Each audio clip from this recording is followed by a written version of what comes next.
যারা হাসিনার বিরুদ্ধে 16 বছর লড়াই করেছে তাদের হাতে ক্ষমতা দেওয়া একটি নির্বাচনের মাধ্যমে। আপনার দায়িত্ব এখন নির্বাচনের পথ বেছে নেওয়া।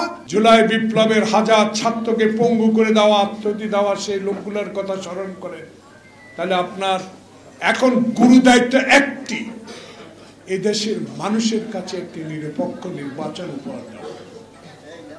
তাই মাওলানা মতিনের এই 29তম মৃত্যুবার্ষিকী আমার নেতা নজরুল ইসলাম খানের এই লেবার পার্টির নেতা কোন উদ্দেশ্যে বলতে চাই, খালি পায়ে যুদ্ধ করে যে দেশ স্বাধীন করেছিলাম, 22 পরিবারের বিরুদ্ধে লড়াইয়ের জন্য আমাদেরকে যারা এই মুক্তিযুদ্ধে অংশগ্রহণ করার জন্য অনুপ্রেরণা জাগিয়েছে, তাদের আত্মা শান্তি পাবে। ডক্টর ইউনূস, যদি আপনি আমাদের নেতা তারেক রহমানের ভাষ্য মতো আমাকে ক্ষমতায় নয়, বিএনপিকে ক্ষমতায় নয়, বাংলাদেশের মানুষ যেন মৃত ব্যক্তির ভোট থেকে রক্ষা পায়, আমার ভোট আমি দিব, সচ্ছল পায়ে নিরপরাধ হয়ে আমরা যেন ভোট কেন্দ্রে যেতে পারি, সেই ব্যবস্থা নেব।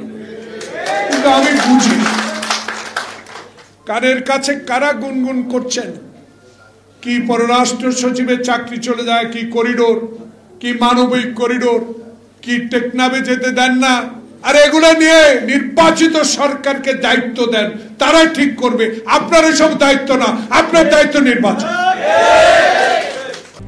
RICL TMX, যুগের পর যুগ স্থাপনা থাকে মজবুত। এসব করে কোনো দেশে লাভ। আজকে দেখলাম পত্রিকায় 101 জন DCSPর নাম প্রকাশ হয়েছে, যারা হাসিনার আমলে আমার আপনাকে ভোট দিতে দেন।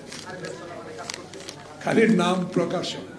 আমার ছোট্ট 25 বছরের সন্তানকে যখন সরোয়ার্দীর উদ্যানের সামনে গুলি করে ছুরিকাঘাত করে মেরে ফেলা, একটা তদন্ত কমিটি করবেন।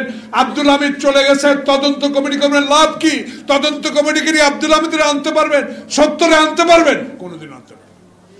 তার আগেই প্রিপারেশন নেওয়া উচিত।